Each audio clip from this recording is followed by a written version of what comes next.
नमस्कार, स्वागत करता हूं आपके अपने YouTube channel let's it easy पर। आज हम कुछ चीज़ें हैं जो हम पहले कर चुके हैं और उसी कड़ी में जो बीएड फर्स्ट ईयर पेपर 1 आपका है उसी का सिलेबस हम कर रहे हैं। और इसमें हम पहले 2 वीडियो लेक्चर में हम एक में शारीरिक विकास को प्रभावित करने वाले जो कारक हैं वो, और दूसरे में मानसिक विकास को प्रभावित करने वाले कारक हैं वो कर चुके हैं। अगर आपने वो वीडियो लेक्चर नहीं देखे हैं तो कृपया आप पहले उनको देख लीजिएगा, क्योंकि एक सीरीज में हम चले हुए हैं और सीरीज में अगर ठीक से आप समझना चाहते हैं तो पहले के वो जो 2 वीडियो लेक्चर है वो देखना आपके लिए मैं मानता हूँ कि ज़रूरी हो जाता है। कृपया आप पहले वो देख लीजिए, फिर आप इस लेक्चर को देख लेना अगर आपने नहीं देखे। अगर आप कंटिन्यूसली हमारे चैनल पर वीडियोस देख रहे हैं तो फिर आपके लिए सही है, आप एक सीरीज में तैयारी कर रहे हैं तो अच्छा रहेगा आपके लिए। एक क्रम में तैयारी करना अच्छा होता है। तो आज के इस वीडियो लेक्चर में हम संवेगात्मक विकास को प्रभावित करने वाले कारक इनका अध्ययन करेंगे। देखिए, सबसे पहले इस शब्द को समझना जरूरी है क्योंकि बीएड में टोटली शब्दों का खेल है। अगर आप शब्दों को समझ जाते हैं तो आप क्वेश्चनों को समझ जाते हैं, आप टॉपिक्स को क्लियर कर लेते हैं। अगर आप शब्दों के अर्थों को नहीं समझते तो आप उसमें और फंसते चले जाते हैं, आप अपने अंदाजे लगाना शुरू कर देते हैं। संवेग, अब शब्द है संवेग। संवेग क्या होता है? संवेग होता है आपके इमोशन। अब इमोशन समझते होंगे आप, आपके मन के भाव क्या हैं, आपके एक कह ले कि किसी के प्रति आप किस प्रकार से सोचते हैं, ये जो है इमोशंस होते हैं। इमोशंस यानी कि आपके मन के भाव, उसी को बोलते हैं हम संवेग। तो क्या होता है कि साधारण तौर पे यही अर्थ लिया जाता है और ये काफ़ी हद तक सही भी है, क्योंकि मनुष्य एक सामाजिक प्राणी है और समाज में वो तरह तरह की अंतःक्रियाएं समाज के साथ वो करता है। समाज में रहते हुए बहुत सी चीजें सीखता है और ये चीजें जो वो सीखता है उसका आयु के साथ संबंध होता है। आयु के साथ संबंध होता है। अब आयु के साथ कैसे संबंध होता है? छोटा बच्चा होता है तो वो बार बार अपने खिलौने के लिए रो देता है, लेकिन जब धीरे धीरे वो बच्चा बड़ा हो जाता है तो अपने ही खिलौने को वो खुद उठा करके छोटे बच्चे को दे देता है। एक समय में हो सकता है वो खिलौना उसके लिए जान से भी ज्यादा प्यारा होता है, लेकिन कुछ समय बाद जब वो बड़ा होता जाता है तो उसमें परिपक्वता आ जाती है, उसमें संवेगों की मैच्योरिटी आ जाती है, मैच्योर हो जाता है बच्चा, तो वो फिर त्याग की ओर चल पड़ता है, अपने उसी खिलौने को वो खुद से ही दे देता है। तो क्या होता है कि आयु के साथ संबंध इसका होता है। तो संवेग यानी कि मन के भाव बदलते रहते हैं और इन्हीं मन के भावों को, इन्हीं इमोशंस को व्यक्ति के, बच्चे के, बालक के संवेग बोला जाता है और इनका विकास होना बड़ा जरूरी होता है। कई बार कुछ चीजें होती हैं जो इन भावों को, इन संवेगों को प्रभावित करती है। आज हम उन्हीं चीजों को पढ़ने वाले हैं कि वो ऐसे कौन कौन सी चीजें हैं, कौन कौन से कारक हैं जो क्या करते हैं, प्रभावित करते हैं इन्हीं संवेगात्मक विकास को, इन्हीं भावों को, इन्हीं मन के भावों को। चलिए, तो हम स्कूल से ही शुरू कर लेते हैं। स्कूल का वातावरण फर्स्ट नंबर पे हम डाल लेते हैं कि स्कूल का वातावरण। देखिए, स्कूल का जो वातावरण है, स्कूल वातावरण लिख सकते हैं, स्कूल का वातावरण लिख सकते हैं। अब देखिए, स्कूल मैंने पहले भी बता चुका हूं, एक ऐसी सामाजिक संस्था ही है स्कूल भी, ठीक है, जहां पर हम ज्ञान लेने के लिए जाते हैं, टीचर्स ज्ञान देने के लिए जाते हैं और उसको विद्या का मंदिर भी कहा जाता है ना। तो बच्चे का वहां पे हर तरीके से विकास होता है और हर तरीके से जब विकास होता है तो उसमें उसका संवेगात्मक विकास भी होता है। इस बात को भी आप न भूलें। और संवेगात्मक बच्चा, देखिए, जब नया एडमिशन लेता है, जब बच्चा नया एडमिशन लेता है, न्यू एडमिशन जब लेता है तो उसके लिए क्या होता है, वो वातावरण बिल्कुल नया होता है। उसको बच्चे अलग दिखाई देते हैं, वो अपने घर से आता है, उसको टीचर्स अलग दिखाई देते हैं, वहाँ का माहौल एक अलग दिखाई देता है, वहाँ के नियम कानून उसको अलग दिखाई देते हैं।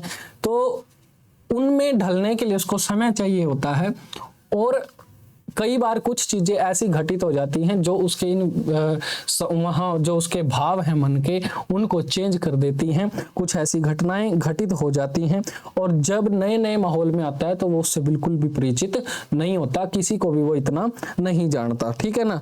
तो कुछ चीजें होती हैं जो स्कूल वातावरण के माहौल जो स्कूल प्रोवाइड करवाता है एक बच्चे को, और वो ही चीजें उसके जो संवेगों को है विकसित करती हैं।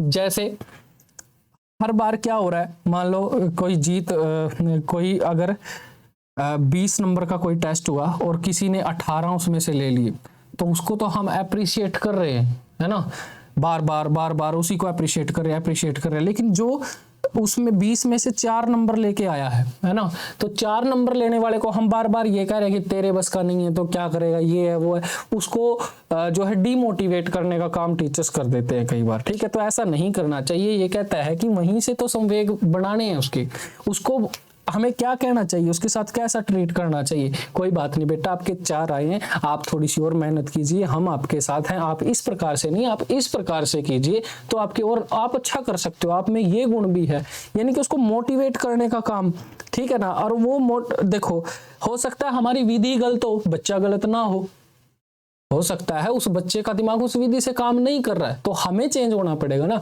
हमें विधि को चेंज करना पड़ेगा।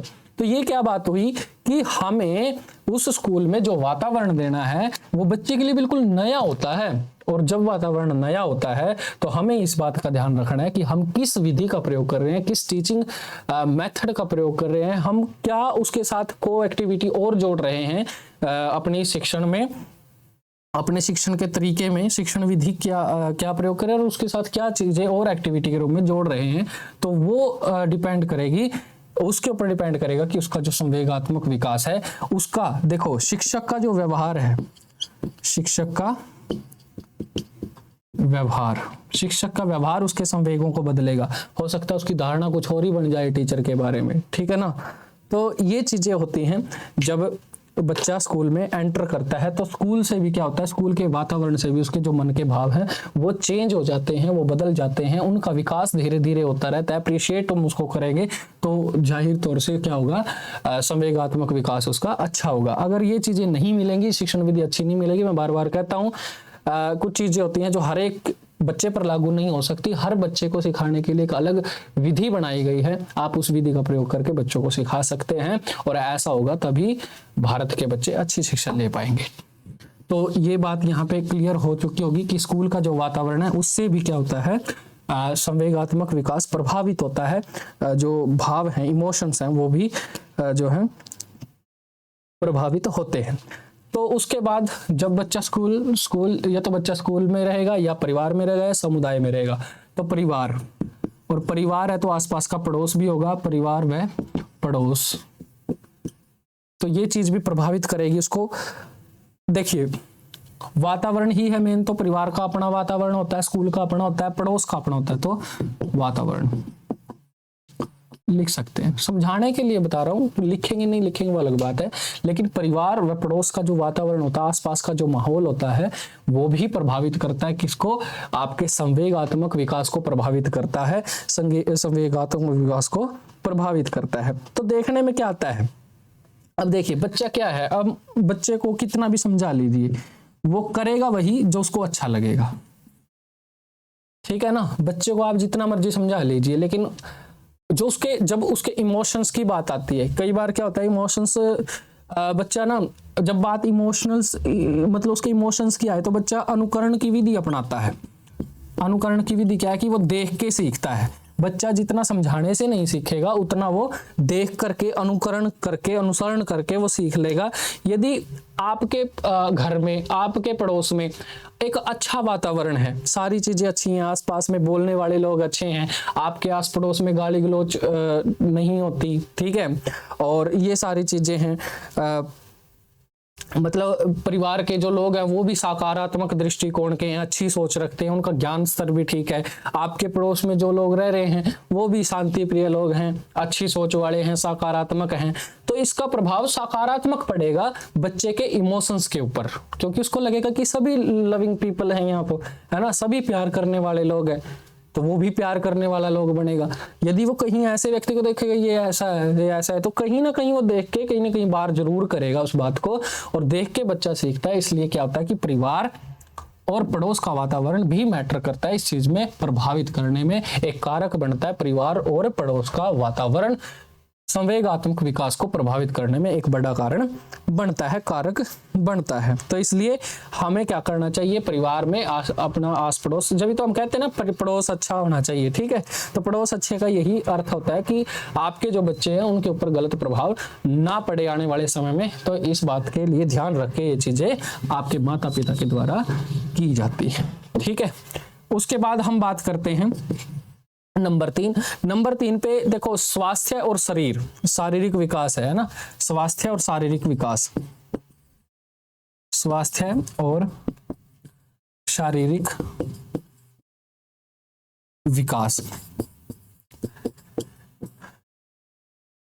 अगर आपका शरीर स्वस्थ है तो आपके भाव, आपके संवेग वो भी स्वस्थ होंगे, यानी कि अच्छे होंगे, ठीक है।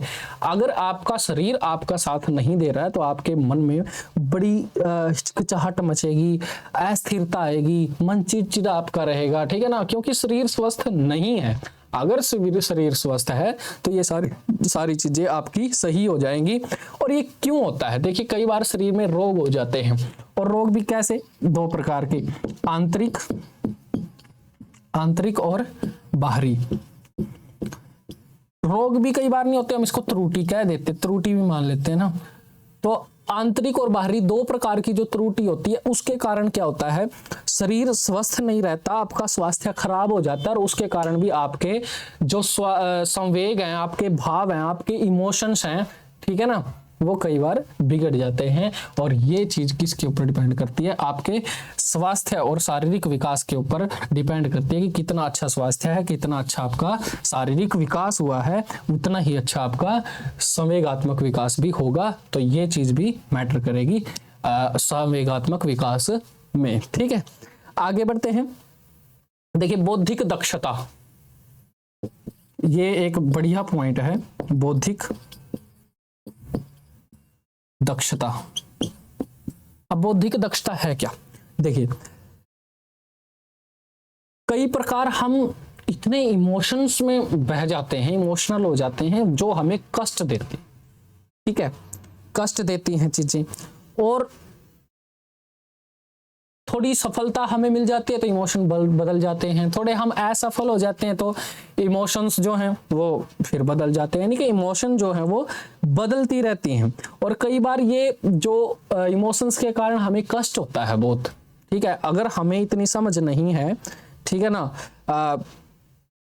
तो वो गुणात्मक दृष्टि से एक प्रकार से हम कहते हैं ना कि प्रभावित करती है। हमें इतनी समझ नहीं है कि हमें अपनी सोचने की क्षमता पे हमें इतना ज्ञान नहीं है, कि बौद्धिक क्षमता हमारी इतनी नहीं है कि हम उसके ऊपर काबू पा सके, है ना। बहुत सी चीजें हमारे साथ गलत हो जाती हैं, लेकिन अगर हमें पता है कि चलिए कोई बात नहीं, हम अपने आप को समझा सकते हैं, खुद को, तर्क शक्ति नहीं है अगर हमारे पास सोचने की शक्ति अच्छी नहीं है, बुद्धि नहीं है हमारे पास, कहने का मतलब ये है, ठीक है ना।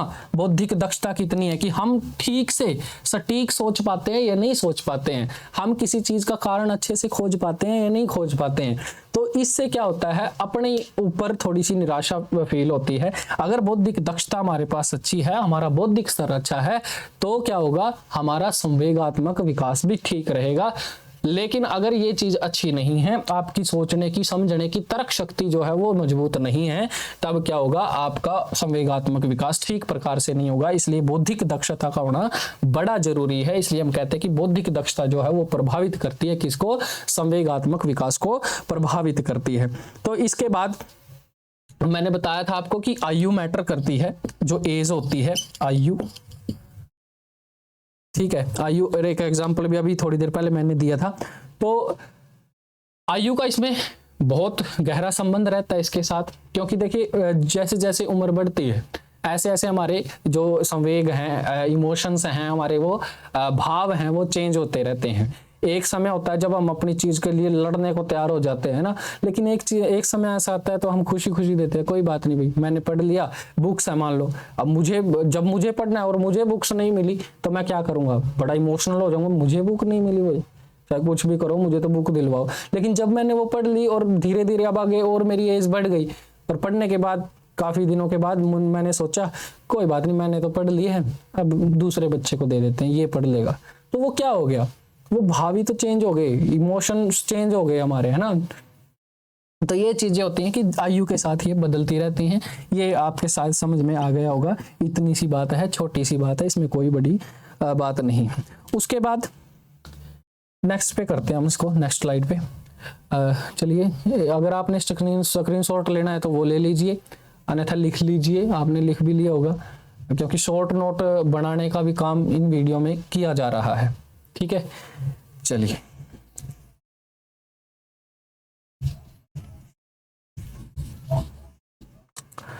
उसके बाद हम बात करते हैं नंबर 6 था या 7, 6 हो गया था, 6 है। चलिए तो 6 नंबर पे हम क्या कहते हैं कि जो हमारा सामाजिक विकास होता है, आगे आएगा एक पॉइंट और बचता है इसका, ये सामाजिक विकास, विकास का ही एक पहलू है सामाजिक विकास। भी देखिए सामाजिक विकास और संवेगात्मक विकास दोनों ही एक दूसरे के पूरक हैं।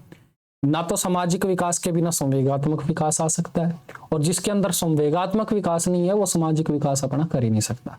या ये कह ले कि जिसका सामाजिक विकास अच्छा हुआ है वो उसका संवेगात्मक विकास भी अच्छा हुआ होगा, और जिसका संवेगात्मक विकास अच्छा हुआ है उसका सामाजिक विकास भी क्या हुआ होगा, अच्छा हुआ होगा। यानी कि ये चीजें देखो, इमोशंस हम कहाँ सीखते हैं, गुस्सा, प्यार, ठीक है, और चिड़चिड़ाहट, चिड़चिड़ापन, निराशा, आशा, ये कहाँ सीखेंगे हम, ये कहाँ सीखेंगे हम, ये सीखेंगे समाज के अंदर। एक फिल्म आई थी, आपको फिल्म का नाम बताता हूँ, रोबोट, उसका नाम क्या होता था, चिट्टी, है ना। जब डॉक्टर वसीकरण, जो रजनीकांत हैं उसमें एक्टर हैं, वो डॉक्टर वसीकरण बने हुए हैं ना, तो डॉक्टर वसीकरण जो रोबोटिक साइंटिस्ट होते हैं, वो रोबोट बनाते हैं चिट्टी नाम का, है ना, अपना ही हम सर्कल। अब उसके अंदर वो सारी चीजें डाल देते हैं, लेकिन क्या नहीं होता, उसके अंदर संवेग नहीं होते, उसके अंदर फीलिंग्स नहीं होती, उसके अंदर मतलब जज्बात नहीं होते, उसके अंदर जो है संवेग नहीं होते, भाव नहीं होते, इमोशंस नहीं होते। तो इसलिए वो क्या करता है, फिर उसको समाज में लेके जाता है और वहां सिखाने का प्रयास उसको करता है। इसलिए कहा जाता है कि समाज से संवेग और संवेग से समाज, ये चीजें दोनों आपस में जुड़ी हुई हैं, ठीक है। तो सामाजिक विकास जिसका अच्छा हुआ होता है, ठीक है ना, तो उसका संवेगात्मक विकास भी अच्छा होगा। इसको एक्सप्लेन करने की मेरे ख्याल से इतनी जरूरत नहीं है, क्योंकि जब सामाजिक विकास पढ़ेंगे तो इसको वहां कर लेंगे, जितना हो जाएगा यहाँ पे उतना कर लेते हैं। चलिए फिर भी सामाजिक मतलब समाज क्या, हमारे आसपास के जो लोग, हमारे आसपास का वातावरण, ठीक है। विकास यानी कि हमारा समाज में किस प्रकार का दृष्टिकोण है, हम समाज को क्या समझते हैं, समाज से हमें क्या मिलता है, हम समाज से क्या जो है अपेक्षा करते हैं, क्या चीजें होती हैं क्या नहीं, वो सारी चलो लंबी वीडियो हो जाएगी, इसमें नहीं बातचीत करेंगे। लेकिन इतना कहना चाहूंगा कि ये एक प्रभावात्मक इसका कारक है, प्रभावित करने वाला कारक है। अगर सामाजिक विकास अच्छा है तो संवेगात्मक विकास भी अच्छा होगा, और संवेगात्मक विकास अच्छा है तो उसका सामाजिक विकास भी अच्छा होगा। इतनी बात करके इसको बंद करेंगे, और लास्ट में जब दूसरी वीडियो करेंगे इसकी सामाजिक विकास के बारे में पढ़ेंगे। लास्ट पॉइंट अपना है विकास का 4 पहलू बताए थे मैंने, 3 हम कर चुके हैं इस वीडियो में, और नेक्स्ट जो बचा है ये ही आने वाला है, तो इसको हम नेक्स्ट वीडियो लेक्चर में करने का काम करेंगे। उसके बाद बात करते हैं थकान। अब थकान से क्या हो सकता है, देखो जब हम थके हुए होंगे या कोई बच्चा थका हुआ है, ठीक है, अपने से लगा के देखो या बच्चे से लगा के देखो, जब कोई बच्चा थका हुआ है, ठीक है, बच्चा थक गया और उसको निंद्रा नहीं मिली, पूरी नींद नहीं मिली, ठीक है, पूरी नींद नहीं मिली, थका हुआ है, तो ऐसे में क्या होता है, जब हम सोएंगे नहीं तो हमारा स्वभाव चिड़चिड़ा हो जाएगा, और जब चिड़चिड़ा हो जाएगा तो हमारे भाव कैसे हो जाएगा, हमारे भाव के अंदर क्या आ जाएगा, चिड़चिड़ापन आ जाएगा। इसलिए थकान भी क्या करती है, संवेगात्मक इमोशंस को प्रभावित करने वाला एक तत्व होता है, ठीक है।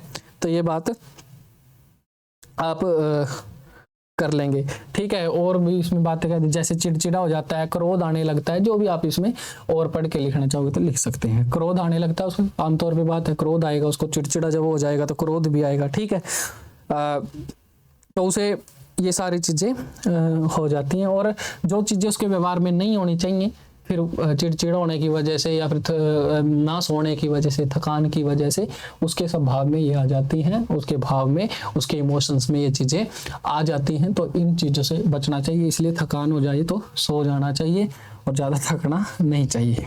ठीक है, फिर भी आपके लिए हम लगातार वीडियो जो है बनाते रहते हैं, ताकि जल्द से जल्द एग्ज़ाम से पहले, लगभग मेरा ये उद्देश्य है मैं जिसको लेकर चला हूँ कि एग्जाम से पहले ये सारा सिलेबस मैं एक बार आपको करवा दूं, ताकि आपके लिए ये फायदेमंद साबित हो जाए। ठीक है, थके रहते हैं, एक दिन में बहुत सारी वीडियो शूट करते हैं। अध्यापक हूँ, पहले सुबह से लेके दोपहर तक, यानी कि छुट्टी होने तक स्कूल में पढ़ा के आते हैं सारा दिन, और फिर आके आपके लिए लेक्चर शूट करते हैं, तो रात तक भी, देर रात तक लगे रहते हैं सिर्फ आपके लिए। और आपका सपोर्ट चाहिए, तो इसलिए मैं आग्रह भी करूंगा कि लाइक शेयर सब्सक्राइब चैनल को करते रहें। अपने मित्रों के साथ, अपने साथ सहपाठियों के साथ, जो आपके साथ पढ़ने वाले हैं उनके साथ शेयर करते रहें। आपके परिवार में छोटे बच्चे हैं, 6th क्लास से 12th क्लास तक का ट्यूशन बिल्कुल फ्री NCERT सिलेबस अच्छे तरीके से करवाया जाता है, तो इसलिए भी आप चैनल को सब्सक्राइब कर सकते हैं, लाइक कर सकते हैं, शेयर कर सकते हैं। चलिए, अन्य कारक होते हैं। अन्य कारक में क्या आते हैं, जो चीजें बच गई वो सभी अन्य कारक होते हैं। ठीक है, अन्य कारक, जो चीजें बच गई कैसे भाई, जैसे कोई बच्चा है, उसकी सामाजिक स्थिति कैसी है, वो पिछड़ा हुआ बच्चा है बेचारा, मान तो हो सकता है ना उसके पास पैसे ना हो, इसी में डूबा रहेगा सारा दिन कि पैसे नहीं है, क्या किया जाए, कहाँ से आएंगे, क्या करूं, खाने को मिल नहीं रहा। ठीक है, ये सारी चीजें अन्य कारकों में आ जाती हैं। उसकी आकांक्षा क्या है, वो चाहता क्या है, क्या तो वो ऐसा कुछ चाहता हो जो नहीं माँ बाप दे पा रहे उसको, लेकिन उसकी आकांक्षा है, उसकी इच्छा है कि मैं ऐसा करूं। ठीक है, और नहीं मिल पा रहा उसको। ठीक है, तब भी वो परेशान हो जाएगा, और परेशान हो जाएगा तो क्या होगा, संवेगात्मक इमोशनल हो जाएगा ना, तो इमोशंस की वजह फिर ये चीजें भी जो अन्य कारक हैं, उसकी आकांक्षा का स्तर है, उस बालक की मतलब बालक जो है, उस बालक की जो सामाजिक स्थिति है, ठीक है, वो कैसी है, उसकी कार्य की अधिकता, मतलब कार्य तो नहीं ज्यादा करता वो, उससे भी क्या हो जाता है, फिर ये चीजें हो जाती हैं कार्य में। एक ना अन्य कारक में अगर आप और लिखना चाहो ना, तो एक पॉइंट और बन सकता है, गरीबी। गरीबी, गरीबी बहुत, मैं कहता हूं आड़ा पॉइंट।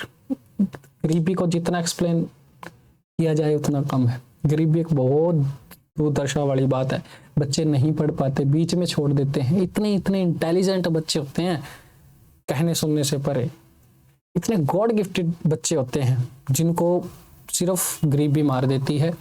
और ऐसे मैं बहुत से लोगों को जानता हूँ। ठीक है, लेकिन फिर भी संघर्ष करते रहिए, लड़ते रहिए गरीबी से, पढ़ते रहिए। एक शिक्षा ही है जो आपकी गरीबी को दूर कर सकती है। शिक्षा के बिना और कोई हथियार, और कोई ऐसा नेता, कोई देश को चलाने वाला हो, चाहे कोई हो, आपकी गरीबी को दूर नहीं कर सकता।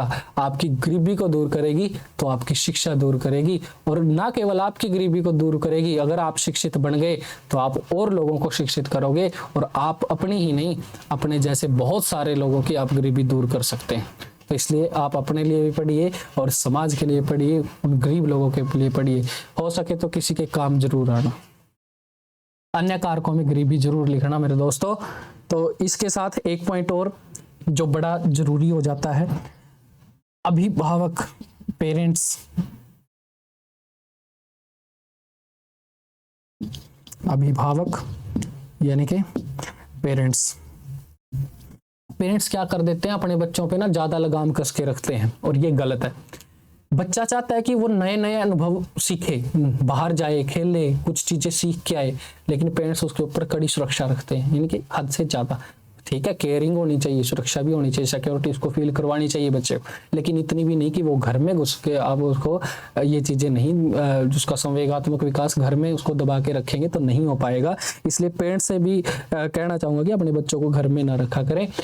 और कुछ बातें हैं, जैसे बच्चों के सामने रोगों के विषय में बात कर देते हैं कि उसको ये हो गया, हार्ट अटैक हो गया, और बच्चा डर जाता है, इमोशनल हो जाता है बच्चा ना, मतलब अपने भावों से वो डर जाता है कि हार्ट अटैक एकदम से, तो उसकी कहीं ना कहीं उसके जहन में, उसके माइंड में बात बैठी रहती है जो कि गलत होती है और उसके संवेगात्मक विकास के ऊपर ये प्रभाव डालती है चीजें, ठीक है ना। ज्यादा आवश्यकता से ज्यादा सुरक्षा देना उनको, तो ये भी गलत है, ज्यादा सुरक्षा नहीं देनी चाहिए, उसको थोड़ा खेलने भी दिया जाना चाहिए, थोड़ा चोट चाट वगैरह खाएगा छोटी मोटी तो तभी तो सीखेगा, है ना। तो कुछ पेरेंट्स उपेक्षा कर देते हैं बच्चों की, उनकी मानते ही नहीं बिल्कुल भी, वो कहते हैं तुम्हें क्या पता है, हमारी इतनी उम्र हो गई। लेकिन भाई टाइम बदलता रहता है, समय के अनुसार सारी चीजें बदलती हैं, आपके समय में कुछ और चीजें थी, अब कुछ और चीजें हैं, तो उनको भी थोड़ा अनुभव आप लेने दीजिए। ज्यादा देर तक घर में ना रखें उनको, है ना, ये माता पिता को करना चाहिए। और अपने बच्चों की ज्यादा फिक्र नहीं करना चाहिए, बिल्कुल हद से ज्यादा भी चिंताग्रस्त उनके बारे में नहीं रहना चाहिए। उनको बार बार ये नहीं कहना चाहिए कि आप क्या करते हो, कब करोगे, ठीक है ना, जब समय आएंगे वो अपने आप कर लेंगे, क्योंकि हर कोई अपने लिए तो कर ही सकता है, ठीक है। तो ये सारी चीजें हैं जिनके विषय में हमने आज पढ़ा, 8-10 के करीब पॉइंट ये बनेंगे, तो आप इनको कर लीजिएगा। और नेक्स्ट वीडियो लेक्चर में हम इसी के अंतिम पहलू को लेकर के मिलेंगे, जिसका नाम होगा सामाजिक विकास। सामाजिक विकास एक देखो बहुत बड़ा टॉपिक हो जाता है, समाज अपने आप में एक बहुत बड़ी चीज है, इसलिए उसको करवा पाना थोड़ा इसी वीडियो के साथ मतलब संभव नहीं है, इसलिए उसको एक सेपरेट वीडियो लेक्चर आपको मिलेगा।